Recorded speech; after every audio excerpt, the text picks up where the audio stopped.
why the principal has already lost her trust and confidence, and she did, which I think is a minimum qualifies really as a due process. For what reasons were she being let go of? And then she also explained her side. She was given a chance to explain her side. Mr. Chair, if Attorney Zalaika is maintaining the position that she followed the requirements of due process, question number 1, did you give her a copy of the complaint? Yes or no? No. Did you set a hearing for her? Yes or no? No, Your Honor. 3, did you come up with a resolution on the issue that is being charged against her? Yes or no? No, Your Honor. I believe no. And therefore, you did not follow the requirements of due process. Do you know Yusek Mercado? She used to be with the Department of Education, Your Honor. That's what we understand as well. And you are with the Office of the Vice President. That is correct, Your Honor. Were there occasions when you also joined the operation or program implementation of the DepEd? No, Your Honor. Were there occasions that you met with the officials of the DepEd? All operational concerns that are brought to the Office of the Vice President, because at the same time, she was also then the Secretary of Education, are matters we refer to USEC POA. When I understand. But the question is about you, Attorney Zalaika. Mayroon ho bang mga pagkakataon na pumunta kayo doon sa DepEd para makiisa sa mga program implementation? The only instances, Your Honor, that the Office of the Vice President were in DepEd were for instances when the Vice President receives courtesy calls in the bulwagan ng edukasyon. Were there occasions when you joined the meeting of the key officials of DepEd? No, Your Honor. Were there occasions that you represented the Vice President in the official functions in the Department of Education? No, Your Honor. None at all? None. In one of those hearings, Attorney Zalaika, Yusek Mercado testified that she was asked to allow this negotiated procurement of the department computerization program budget. And she refused. And after some time, you asked her to resign.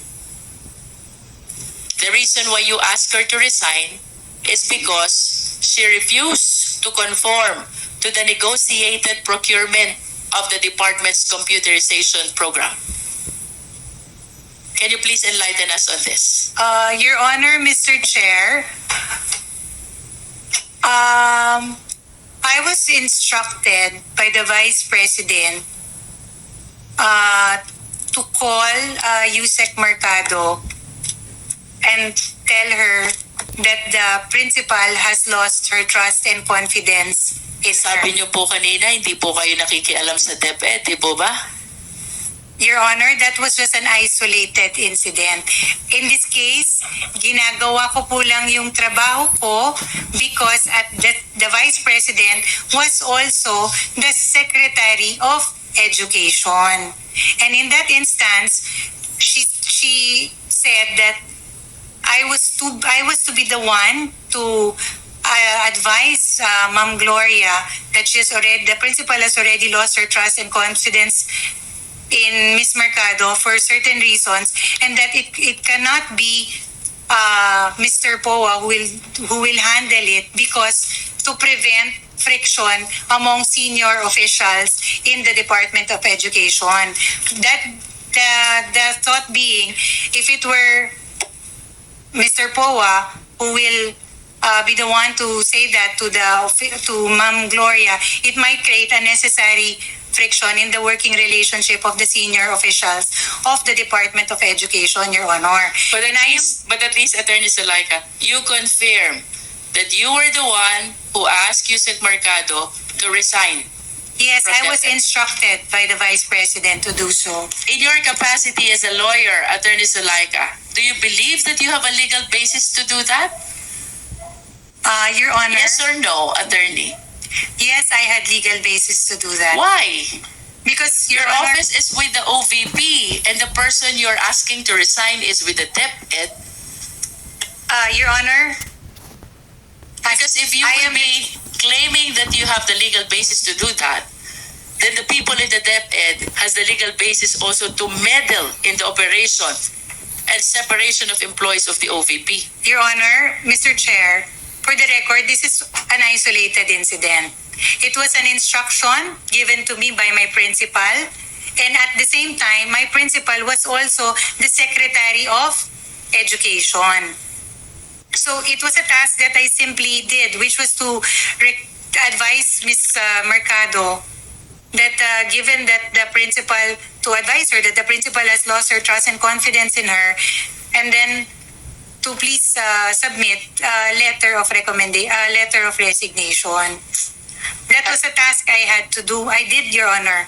Ginawa ko lang po Will yung you trabaho ko. welcome Attorney Zulaika, the DepEd official, coming into the office of the Vice President meddling on the operation of the OVP? Would you welcome that?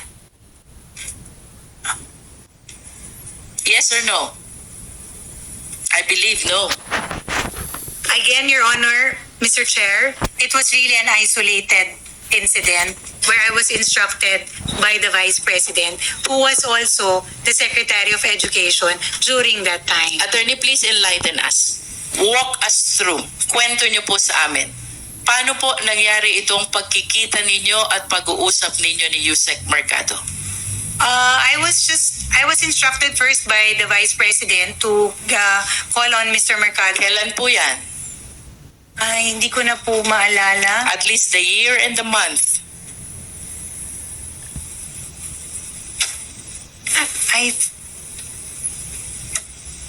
I think last year, Your Honor. Last year, this is 2023. Anong buwan ho ba ito? I am sorry, Your Honor, I cannot anymore recall. But it First was not quarter, this year. second quarter? I cannot anymore recall. You should have remembered this because you are asking a high-ranking DepEd official to resign.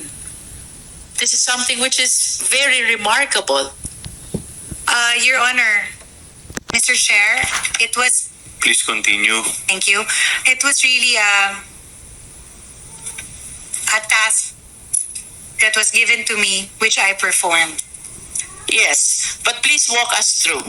Paano, kailan nangyari po itong pag-uusap niyong ito ni Yusek Mercado? Hindi ko na po maalala yung time, ma'am. Or yung buwan o yung period. Saan po kayo nag-usap? Pinatawag po namin siya sa Office of the Vice President Central Office. And then, did you personally call her? No, Your Honor. So who called Yusek Mercado? Mr. Lemuel Ortonio, I understand. Mr. Lemuel Ortonio. And then, what happened? Then she came to the office, Your Honor, and then we sat with her and then told her. When you about- said we, who are among those, Mr. Lemuel talked with Ortonio. the three of you? Yes, Just the three of you. that is correct. And how did the conversation start? Sinabi po namin sa kanya na the reason that she's called there, and then we told her that we were instructed, we were operating on the instruction of the Vice President, who was also the Secretary of Education that time. We told her that the principal has lost her trust and confidence sa kanya, and for Would you know, Attorney Zulaika, kung gaano na katagal na nagtratrabaho si Yusek Mercado sa DepEd when this incident happened? I would assume, Your Honor, that she has been working with the government for quite some time. Like 40 years? 30 years? Maybe, yes. And you will agree with me that this is a very serious thing, asking somebody to resign, somebody who has rendered service in the government for more than 30 years already. Tama po ba?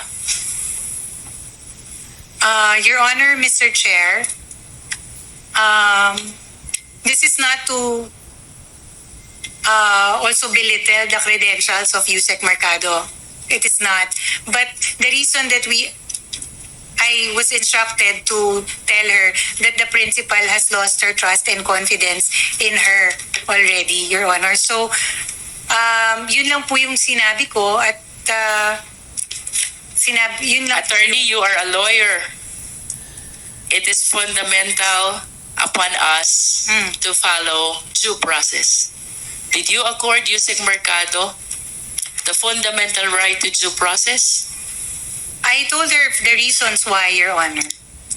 Yes, did you give her ample opportunity to explain her side? Yes, Yusek Mercado explained, but I told her that I was not the person that she was to talk to because I am not part of DepEd. I told her to take these concerns to the Chief of Staff or the Office of the Secretary in the Department of Education. Medyo unfair po yan, Attorney Sulaika. When you will be advising Yusek Mercado that she has to tender her courtesy resignation, you will be claiming that that is an instruction coming from your principal. And now that Attorney Sulaika is trying to explain herself, Attorney Mercado. Yusek Mercado is trying to explain herself, you will be telling her that you do not belong to DepEd. I listened to her, Your Honor. I did. I listened to her. But at the end of the day, I cannot make that decision because I am not with the Department of Education. Of course, you understand the theory of constructive dismissal. Do you? You do. Because we are lawyers. Please enlighten the committee. What is constructive dismissal?